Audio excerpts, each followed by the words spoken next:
What's up guys, my name is Tom, welcome back to another video, back to another last question mark challenge with the F2 cars. Today we are here for the Hungarian Grand Prix. I'm posting this after the F2 qualifying, the real life one, and today we're going to drive the Prema racing car of Mick Schumacher because he won the race last year, which was a sprint race, yeah, if I'm not wrong. So we'll see what we can do, starting in last place as Schumi Jr., I like to call him like that, and yeah, we'll see what we can do in a 50% feature race. Make sure to smash like, scratch, and if you plenty more Formula 1 and F2 content really motivates me to make more, and it's going to be quite a hard challenge because Hungarian basically is Monaco without barriers. Doesn't have that many straights. It's just the start-finish straight where you get the best overtaking opportunities. Then it is a lot of corners, and the overtaking can be really challenging indeed. But here we are on the grid in last place, and strategy-wise going to start on the super softs and then switch to the medium. So it probably promises to be a challenging race for sure, because me and John Galileo starting the last place, so not a very good day for Prema in qualifying. But 5 red lights for the Hungarian Grand Prix, 50% distance race of a feature race, and it slides out, and there we go, and it was an absolute terrible start, another terrible start in these F2 cars. I know what is me, and last year's game I was really good with the starts with the F2 cars, but in this game it's completely the opposite, as we're going to dive down the inside of some couple of cars, finding ourselves side by side with the Nikita Mazepin. Let's see if we can find a good traction. In terms of traction, these cars are not very stable in the CS game, so we have to be really careful when it comes to the throttle, but we managed to sail past around the outside. The ART is still there. I'm trying to take a sniff around the outside of Sergio Camera that is side by side with Ralph Boschung, but these two guys lose a lot of momentum, and we tagged a little bit the rear wheel of the Trident of the Swiss, and we're going to try to go around the outside of Boschung. I tried to thread the needle as well on the Sergio Camera. Now we're going to try to go around the outside once again of the Brazilian, and this time we made the move 6, so a lot of outside moves, and we gained some couple of positions in the space of half a lap. So it's been a pretty decent start to say the least. Let's press on, because now as the laps go by things are going to be harder, because the grid is going to start to spread a little bit, and overtaking is going to be more challenging. But at the moment, as you can see, we are very strong in the second sec, because I'm carrying with a high downforce setup, so maybe in the start finish straight the overtakes are going to be very hard. But here we always manage to carry a lot of momentum, as we manage to make a nice switch on Jack 8, can dive down the inside, and that's us into P13. So it was a very good overtake. It was going the face, it was parking in the middle of the track very awkwardly, and I said, okay, don't let me to go to the left. Okay, I'm going to the inside line, and yeah, that's not a problem. And yeah, a very nice overtake, a nice switch, and no lockups whatsoever. So feeling very confident on the brakes, despite being just a little bit harder in these F2 cars. I think the F2 cars in this game are a little bit more challenging to drive, which I always like to see. I really like to drive these cars, and I always like a good challenge. But Guan Yu Zhou down the inside, like we did on Jack Aitken.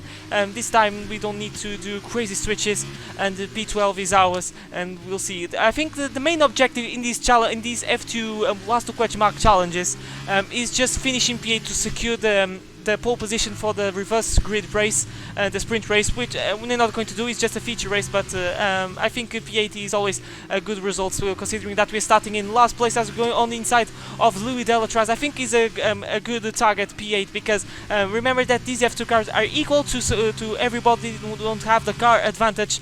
It's just the setup advantage. I'm carrying a setup for the first time in this game. Yeah, as you can see, we're carrying so much confidence in the low speed corner, the mid speed corners, as we try to go on the outside of Boccalacci. But now we're going to make a huge dive, a little bit disgusting, because I think we made a little bit of contact with the Campos. But most importantly, we are into P10 in the points, and we were going bubble in that first sector, but no fastest lap at the moment, because we are finding some dirty air, and the next target is going to be Nick de Vries, pushing as hard as we can. As you can see, so close to the wall, just a pixel of our race to come to an end, sorry.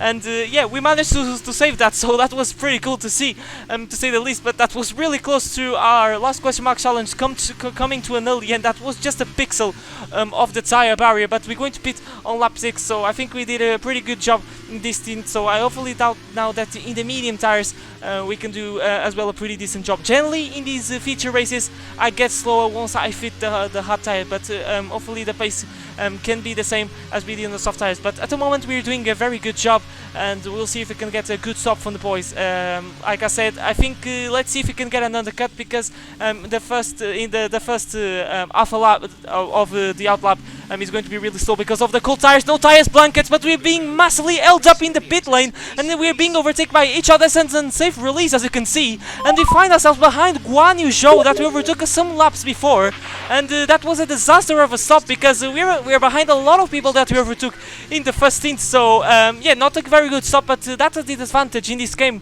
if your pit box is one of the last ones, and we get massively held up. So we're watching the replay of my save before getting the stop, and as you can see, that was so close to the pit wall. I don't know how I managed to save that, but like I said, it was just a pixel of a DNF, because if I hit that wall, that would be it. I would lose a tire probably. Simulation damage as always in this game, but now we have a lot of work to do. We overtook 3 cars, as you can see. We find ourselves in P14, so we have a lot of positions to gain. I'm not gonna lie, but we have some side-by-side action between Jack Aitken and Louis Delatraz. I'm so frustrated because we overtook this trio. Joe as well is included in the first few laps, and now we have to do all over again in this second scene, as Aitken is going to switch to the inside. They're going to lose a lot of momentum, and Joe is going to lose as well. We always manage to carry some good speed on that mid-fast right-hander, and we're going to dive down inside of Joe, giving no mercy because I'm so hungry for points and for P8 in this race, and I think we have the pace at the moment, especially with this eye-down force setup where we are so much confident, especially in the second sector. I'm making moves in part of the track, which is not very common to make the moves in the real-life race, but I don't have a good straight line speed in the start-finish straight because of the high wings, and look how much time we gain on the Campbells and Delatraz as well, going purple on the second sector, and look how much we're going to gain on the right hand. We have to be really careful because the tires temperature can rise a lot. I did an online race at Hungary, and the tire carcass temperature really rised thanks to that right-hander, because it's so fast and you can't turn that much the wheel, so we have to be really careful when it comes to tire temperature. But we managed to sail past Jack Aitken. Now that the next victim, it is Julie Delatraz going on the inside, and that is another pretty easy move just to see how confident we are in that happen, because we always manage to carry a lot of good momentum comparing with the eye in this corner, and now we have points on our side. Losing about this again, the back end, when we are behind Nick de Vries, but that doesn't matter because we're going to dive down inside once again, and now we are moving some places, and now we have to overtake Boccalacci. As you can see, we are in DRS range, so just to prove how fast we are, we set the fastest lap with a 1:30.9, so definitely the pace is there. So we have a great chance to finish in P8, or even better, because look at the train, as you can see in the minimap. Who's leading this train? I believe that is P5, and I want to say is one of the Sauber junior cars and one of the Charus. So maybe we can finish in P5, but like I said, this is Hungarian, is the Monaco without barriers. Overtaking can be really challenging, and we're getting closer and closer to Dorian Boccalacci. Always good momentum through here, and we're going to get some slipstream. We're going to try to go on inside. I tried to take a look around outside to be different, but no use. We're going purple on the first sector thanks to the slipstream of Boccalacci, and we managed to make the move, and that's us into P9. And now we have the next victim. It is the reverse grid pull for the sprint race. Julian Olacy, Johnny is that, and look once again a little bit of understeer, but we managed to be very confident on the brakes. We lose a little bit at the back end. That was a sideways overtake, as you can see. Some Raikkonen 2016 vibes. If you're not familiarized with the retro F1, Raikkonen did a similar overtake on lap 1 in the 2016 Hungarian Grand Prix on one of the Saubers. I think it was Felipe Nasr back in the day. So that was a very spectacular overtake sideways on Giuliano Alesi, no contact at all. It was a really spectacular overtake, but we have job to do. The tires are starting to fade away a little bit, but we are faster these guys for sure, as we're getting closer and closer to the gearbox of Jordan King, and there he is, very easy move. How many times did I make the move here in this section of the track? It's not very common to do in the real life, but we always manage to, because of the setup, we always manage to get some good momentum. That's what matters, and we're getting some DRS going in hyper speed mode, because look how much we gain in the braking zone of Nicholas Latifi, getting sideways like crazy once again. So the rears are toasted at the moment, but in the space of a few corners, of a few sectors, we already managed to catch Latifi. So just see how fast we are on inside once again, sideways once again. So definitely the rears are starting to get a little bit loosey-goosey, and I have to be very careful with the temperature of the tires. But we are in the last lap, going purple on the second sector, getting closer and closer to Juan Manuel Correa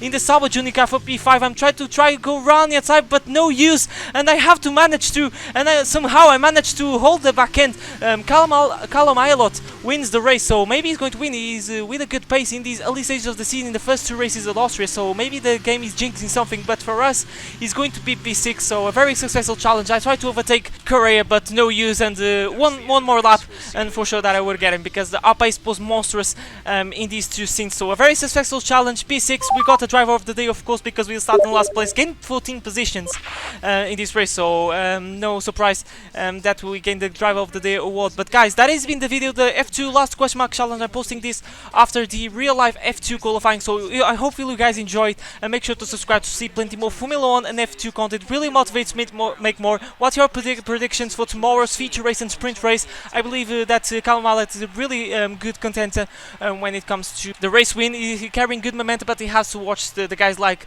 Robert Schwartzman in his rookie season that is leading at the moment the F2 championship, so that is really crazy to do.